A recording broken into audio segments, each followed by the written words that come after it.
የአስቴር በዳኔና ኦርቶዶክሳዊ ጥላቻን እንዲሁም ደግሞ የአንድ ብሔርን ጥላቻ መሰረት ያደረገ ንግግር ከህግ አንጻር እንመዝነዋለን። ጠበቃና የህግ አማካሪ አያሌው ቢታነኝ ቪዲዮውን እስከ መጨረሻ ሳታዩ እንዳትዳኙኝ አደራላለሁ። እኔ የምለው በከተማዋ ውስጥ ሽማግሌ ጠፋ እንዴ? በዚህ ቪዲዮ የመጣሁት ክርስትና ስለተነሳሁባት ልጅነቴን ስላሳለፍኩባት በ6 ዓመቴ ከብፁዕ አቡነ ዲዮስቆሮስ ከአባ ወለትንሳኤ ግዛው ድቁና የተቀበልኩባት አድጌ ሰሞን ይዤ ደግሞ ለ7 ዓመታት ያህል ድክ እያልኩኝ ያገለገልኩባት ያቺ የወሊሶ ቤተሳይዳ ደብረ ምጥማቅ ቅድስት ድንግል ማርያም ገዳም እጅግ በጣም ምስቅልቅል ውስጥ እንደገባች ሰምቼ በእውነት አዝኛለሁ። እጅግ የሚያሳዝን ዜና አለ። ስሙ። ወንድሞቻችን ይፈቱ፣ ቅርሳችን ይጠበቅ ማለት ወንጀል አይደለም። ለሃይማኖታችን እንኳን እስራት ሞትም ቢመጣ አንፈራም። የደጆች ሳይዘጉ ማህበር ወንድሞችና እህቶቻችን እንግዲህ በጣም ለትውልድ የሚተርፍ ቤተክርስቲያን መቼም የማትረሳው የ17 ዓመት ትጋትና የአገልግሎት ፍቅር ለቤተክርስቲያን አሳይታችኋል። ሰላም ጤና ይስጥልኝ። እንዴት አላችሁ? እንዴት ቆያችሁ? በእነዚህና በሌሎች መረጃዎች መጣሁኝ ተከታተሉኝ ዘንድ በአክብሮት ጋበዝኩኝ። ላይክ በማድረግ ጀምሩ። ከዚህ ከአባ ገብረ ኪዳን ስብከትን ጀምር እስቲ። እጅግ በጣም ለመንፈስ ለነፍስ ምግብ ነው። እንስማው። የሰይጣን አንዱ ማስፈራሪያው ምን እንደሆነ ታውቃላችሁ? ለክፉ ሰዎች ከፍታ መጨመር ነው። ከፍታ እየገደሉ ሹመት ይጨምርላቸዋል፣ እያጠፉ ሀብት ይጨምርላቸዋል፣ እየገደሉ ተከታይ ያፈራላቸዋል። ተንኮላቸው ጫፍ እስከሚደርስ ድረስ ዝም እንደሚላቸው ማወቅ አለባችሁ። እግዚአብሔር ደግሞ መጨረሻ ላይ እንደሚመጣ ማወቅ አለባችሁ። ስለዚህ በክፉ ሰዎች መጨመር፣ በክፋት መብዛት አትሸበሩ። እግዚአብሔርን በአንተ ታምኛለሁና ጠብቀኝ ያለው ቅዱስ ዳዊት ከዚህ ቃሌት ያሰማልን። እንግዲህ ክፉ ሰዎች በምድራችን ላይ ስለበዙ ነው። እናም ይህን የምትመለከቱትን ነገር እየተባለ አሉ እንግዲህ ይሄ ነገር እየቀረበ ከሆነ በእውነት እጅግ አሳፋሪ ነው። እጅግ ክፉ ስራም ነው። እጅግ እንግዲህ እንዲህ አይነት ነገር ከዚች ሀገር ላይ የተነሳ ማለት ከባድ ነው የሚሆነው። በጣም ከባድ ነው የሚሆነው። ልክ ነው። አሁን ምዕመኑ በተለይ ኦርቶዶክሳውያን ደንዝዟል፣ በጣም ደንዝዟል። ግን ደግሞ ነገሮች እየተቋጠሩ ይሄዱና አንድ ቀን ይፈነዳሉ። ሲፈነዱ ግን ከባድ ይሆናል፣ በጣም ከባድ ይሆናል። እና ከእንደዚህ ይህንን ሐሳብ ያመነጩ በቁማቸው በምድርም በሰማይም እንዳይኖሩ ያድርጋቸው ጌታ። ምርቃቴ ይሄ ነው። ለማንኛቸውም እናም ወደዚህኛው ቪዲዮ ገባሁ። ትጠይቃለች ጋዜጠኛዋ። ከዛን እኔ ደግሞ እጠይቃለሁ። Is it acceptable to murder a non-believer under Sharia law? Just like that? No.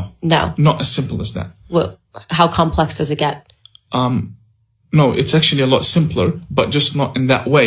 So if a Muslim becomes a non-believer, then they get killed like that. Right. And then, so if a Muslim becomes a non-believer, but also isn't there a line in Sharia law that if the non-believer that converted the Muslim can also be murdered under Sharia law? Yes, because they are not directly affecting anything in the religion, but they're manipulating the Muslims, and that goes under another category of spreading immorality. Okay. Because converting people away from Islam is seen by Sharia law as spreading immorality on the earth. Okay. And if you do that on this planet, then the chosen ones, the Muslims, have to take care of that person. Well, ግደል ያለበት ሃይማኖት ለኔ ሃይማኖት አይደለም። በቃ ግደል ፈጣሪ ወይንም ደግሞ አምላክ አይደለም እንደሚያመልከው ፈጣሪ ወይንም ደግሞ አምላክ ቢለው የሚለውን አካል እሱ አምላክ ብሎ የሚለው አካል አምላክ እንዳልሆነ ነው ኮንፊርም የሚያደርግልኝ። ምክንያቱም ይህ የአምላክ ስራ ነው፣ መፍረድ የአምላክ ስራ ነው። አንተ እዚህ ቁጭ ብለህ በሌላው ላይ የምትፈርድ ከሆነ እኔ አምላክ ነኝ እያልክ ነው እዚህ አዜት። ስለዚህ ትሰብካለህ፣ ታስተምራለህ፣ ዶግማውን ትምህርቱን ታስተምራለህ። ከዛ ውጭ ግን ግደል፣ ይህ ሰይጣንን እንደምታመልክ ነው የምቆጥረው። አለቀ። የትኛውም ሃይማኖት ለምን ኦርቶዶክስ አትሆንም? ለማንኛውም ግደል ያለበት ከሆነ ይህ የሰይጣን አምልኮ ነው ለኔ። የሰው ልጅ እንዴት የሰው ልጅ ሊገል ይችላል? ማን ነው ፈራጅ ያደረገህ አንተ? ሃይማኖት ግን ትከላከላለህ፣ በእርግጥ ትከላከላለህ። ሊገልህ ሲመጣ ዝም ማለት የለብህም፣ ትከላከላለህ። ይህ ያለ ነው። ግን አንድ ግለሰብ ወደ ሌላ ሃይማኖት ስለሄደ ፈጣሪ እኮ ነፃ እኮ አድርጎ ነው የፈጠረው ሰው ነፃ የፈለገውን እንዲያደርግ ነፃ ፍሪ ነው። በቃ ፍሪ ዊል የፈለገው ቦታ እንዲገባ። አንተ ማን ሆነህ ነው እዚህ ጋር ፈርደህ የምትገድለው ሌላው? ምን አይነት አስተምሮ ነው ይሄ? እንጸልይ እስቲ። ለማንኛቸውም ጸሎት ይሻላል። بالعافية والفقد والحبيب أبانا الله في السماوات وتقدس اسمك يأتي ملكوتك اذكر مشيئتك كما في السماء كذلك على الأرض كفاف يوم واغفرنا حتى يوم نحن نغفر لما أحسن نسلي ولا تدخلنا في التجارب ولكن لأن ذكاك وممس أمين والابن واللقد أمين. السلام عليكم يا مريم يا موسى نعمة ربك الرب معك مباركة أنت نساء مبارك أدوتك شوها دكتي مريم يا والدة الله الآن بشروطنا آمين. برافو آمين አሜን ብለን ያው እንግዲህ በነገራችን ላይ ምንድነው ግዕዙን ይመስላል የተወሰነ ምንድነው አቡነ ዘበሰማያት ይትቀደስ ስምከ ምናምን የሚለው ነገር አለ አይደል? የመጀመሪያ አካባቢ ላይ በተለይ ይመስላል። ለማንኛቸውም ያው አረብኛ ይመስለኛል ወይ አረብኛ አይዶን አላውቀውም። ግን ጸሎት ለሁሉም ነገር መሰረት ነው። እስቲ ከሰሞኑ ያው የአስቴር ንግግር እጅግ በጣም ጎልቶ ተሰምቷል። ያው ንግግሯ አሁን ላይ መጥቶ በነገራችን ላይ እኔ እንግዲህ ቆይቻለሁ ከሰማሁት። አንዳንድ ጊዜ ለካ የተናገርነው ነገር የሆነ ሰዓት ላይ ቦግ ብሎ ይወጣል። ያንን አስተምሮኛል እና እሷ የተናገረችው ያው እንዳለችው ከ3 ዓመት በፊት የነበረ ነው እና ዛሬ ላይ በጣም አነጋጋሪ ሆኗል። ለካ አንዳንድ ጊዜ የሆነ የምንናገረው ነገር ቀን ጠብቆ ይወጣል። ስለዚህ ያንንም ያስተምራል ባይዘይ። ለማንኛቸውም ከህግ አንጻር ምን ይላል የሚለውን ይህ ወንድማችን እንደዚህ ተነትነዋል።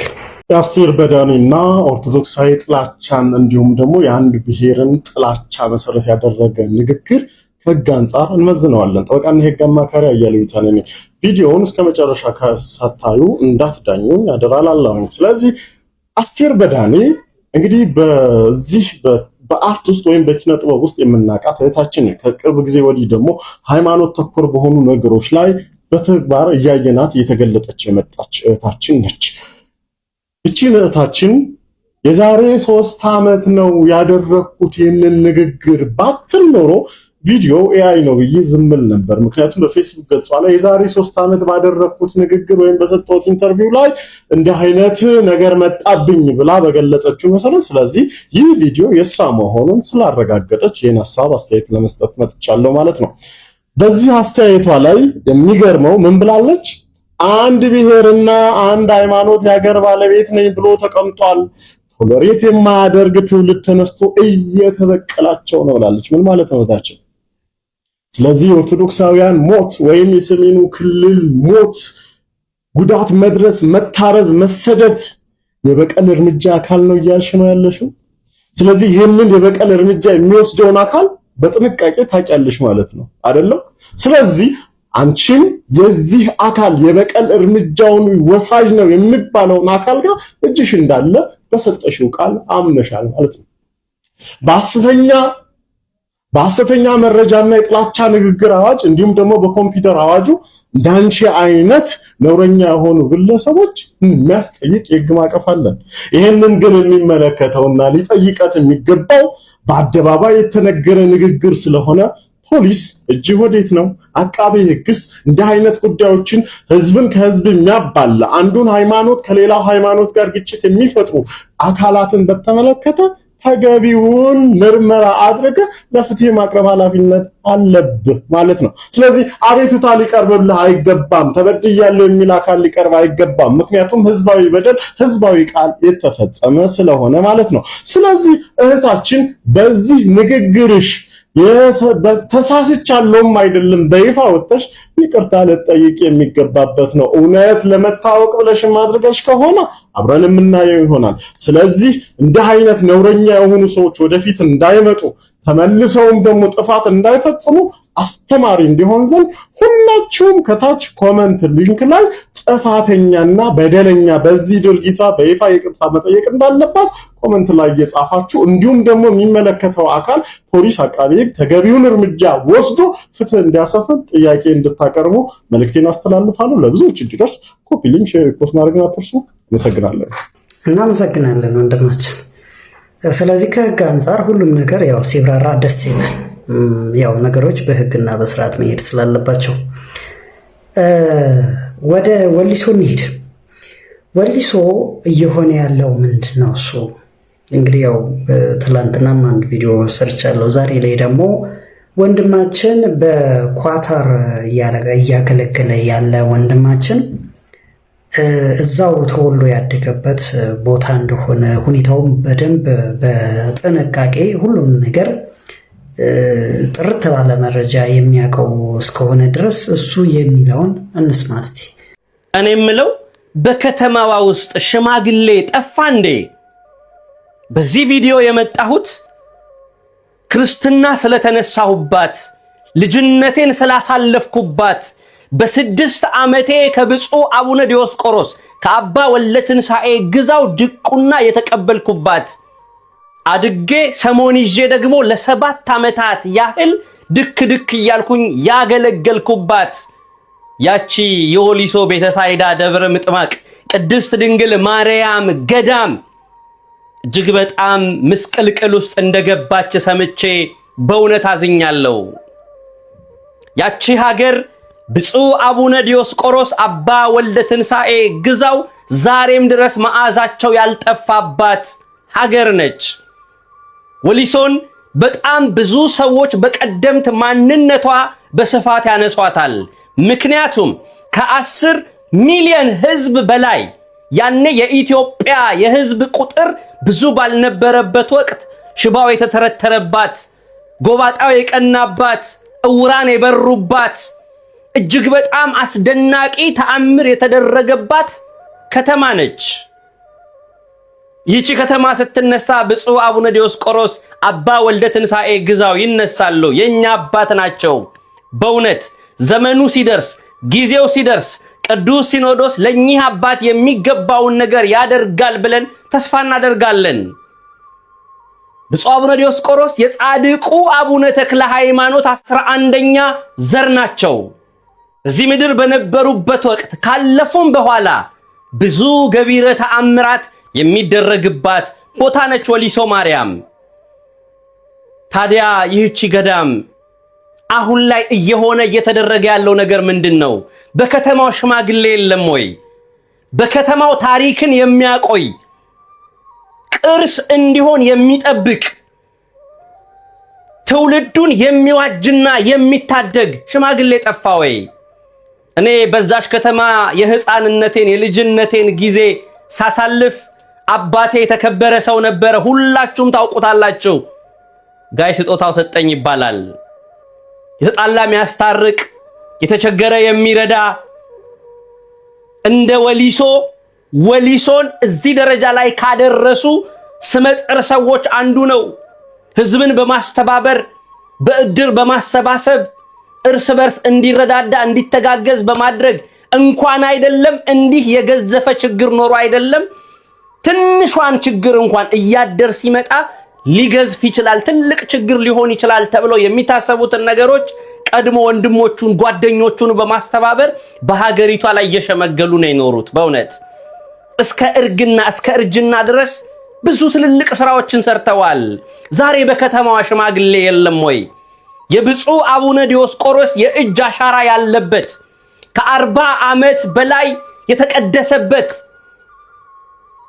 የኚህ ታላቅ አባት አጽም ያረፈበት ቅዱሳን ፓትርያርኮቻችን ከአንድም ሁለት መጥተው የቀደሱበት ብፁዓን አበው ሊቃነ ጳጳሳት ታላላቅ አገልግሎት የሰጡበት ያቺ ቤተክርስቲያን ዛሬ በሱቃሱቅ ሰበብ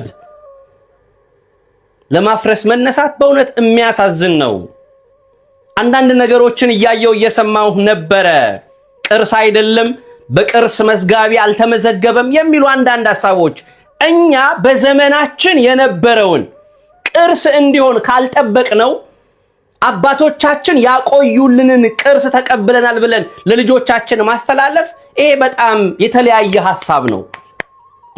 ሐሳብ ነው።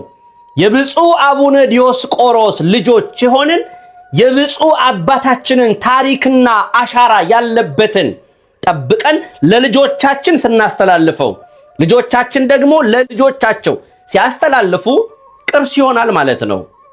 እንኳን አይደለም 48 ዓመት የቆየ ቤተክርስቲያን ይቅርና አንድ ብሎ የጀመረውን በትክክል ካልጠበቅነው ለነገው ትውልድ ቅርስ አይሆንም። ይሄ ሊሰመርበት ይገባል።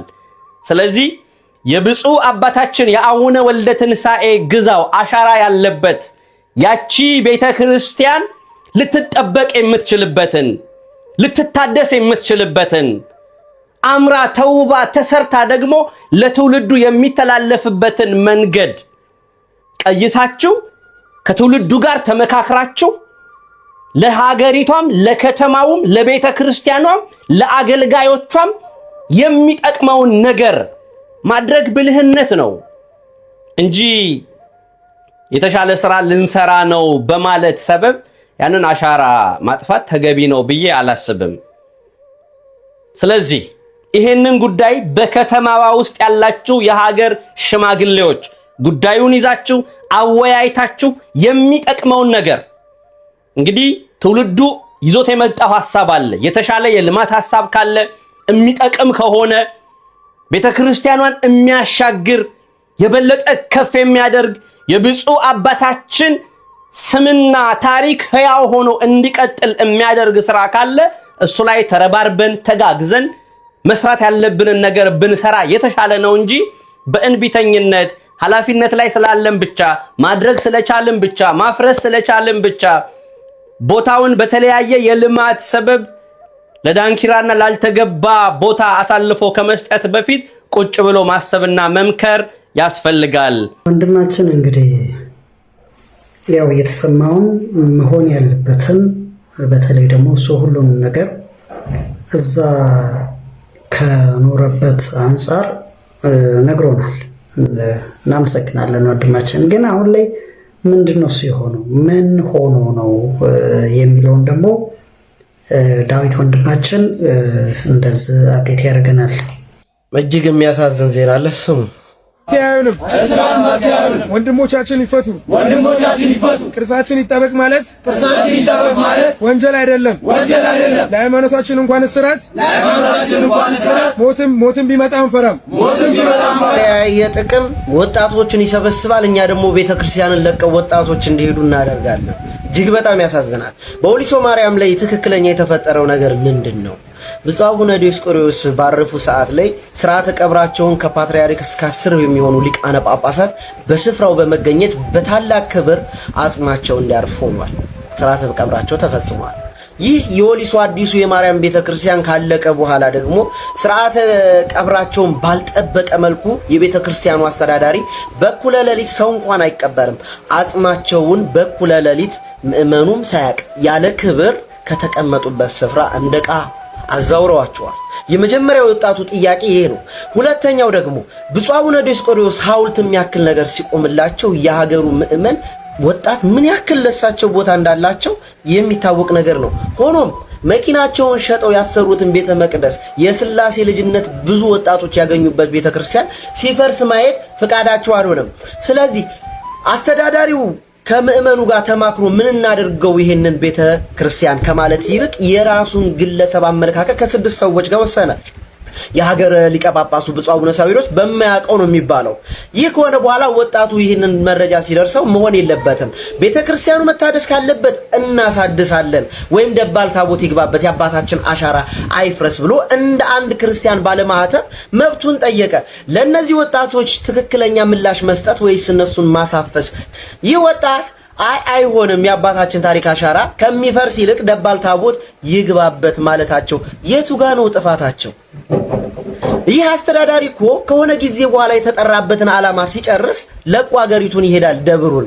እነዚህ ወጣትና ምእመን ግን ከቤተ ክርስቲያኑ ጋር አብረው ኗሪ ናቸው፣ ትውልዳቸውን የሚያስቀጥሉ ናቸው። በዛ ስፍራ ላይ የሀገረ ስብከቱ ሊቀ ጳጳስ አያውቁም ስለዚህ ጉዳይ ማለት አልቻ እንኳን እነሱ እኛው ቀን ጉዳዩን እኮ እየተከራከርንበት ያለ ጉዳይ ነው። ስለዚህ የሀገረ ስብከቱ ሊቀ ጳጳስ ብፁዕ አቡነ ሳዊሮስ አስቸኳይና አፋጣኝ የሆነ ልጆቹም እንዲፈቱና ምላሽ እንዲሰጥበት እንፈልጋለን። የሀገሩ ምእመን ተሰብስቦ ስለ ቤተ ክርስቲያኑ ጉዳይ መወሰን ይችላል። ከዛ ውጪ ግን የሚደረግ ለሽርፍራፊ ሳንቲም የሚያደርገው አስተዳዳሪ ግን እጅግ የሚያሳዝንና አስነዋሪ ነውር ነው። ሼር፣ ኮፒ ሊንክ፣ ሪፖስት እያደረጋችሁ አድርሱት። አመሰግናለሁ ወንድማችን ዳዊት። የወሊሶ ወጣቶች ግን እግዚአብሔር ብርታት ኃይል ሁሉ እንዲሆናችሁ እንድትጸኑ እንግዲህ እግዚአብሔር ብርታት ይሆናችሁ እንላለን እና እግዚአብሔር ደግሞ ከጎናችሁ ነው። በርቱ፣ አይዟችሁ። ያው ኦርቶዶክስ በተለይ አሁን ላይ በጣም ከፍተኛ ፈተና ውስጥ ነው ያለችው። ትልቁ ፈተናዋ ከውጭ የሚመጣ አይደለም፣ ከውስጥ ያለ ነው። በጣም የሚያሳዝነው እሱ ነው። ወንድማችን ቴዶ እንደዚህ ይላል። አንድ ነገር በጣም ውስጤ ይፈራል። የውስጦቹ ክፋት የውጮቹን እንዳናደንቅ መከራ የሚያደርሱብንን፣ የሚያርዱንን፣ የሚገሉንን፣ የሚያሳድዱንን አቦ አቦ እያልን ግንባራቸውን እንዳንስም እፈራለሁ። ይሄ ቪዲዮ በጣም አቅም እንዲኖረው እፈልጋለሁ። ምን አይነት ጭካኔ ነው! የቤተ ክርስቲያንን አሻራ ለማጥፋት መድከም፣ የአንድን ሊቀ ጳጳስ ክቡር አስክሬን አጽማቸውን ካህናት ተገኝተው ጸሎት ባላደረጉበት፣ ምዕመናን በረከታቸውን ባልተካፈሉበት፣ ስማቸው ከፍ ብሎ ባልተጠራበት፣ በክብር በማይሸጋገርበት ሁኔታ በውድቅት ሌሊት ለግል ጥቅም ሲባል፣ ኪስ ለመሙላት ሲባል በዛን ያህል ደረጃ አንድ ሊቀ ጳጳስ ላይ መጨከን ማለት ምን ማለት ነው? ይሄ በእውነት በጣም የሚያሳዝን ነው። በጣም የውጭውን ቴዶ ገልጾታል በደንብ። የውጭውን እንዳናደንቃል፣ የውጭውን ጠላት እንዳናደንቅ። የውስጥ ጠላት ከቃላት በላይ ነው። ብቻ ግን እስቲ ወደዚህ ማህበር እንሂድ።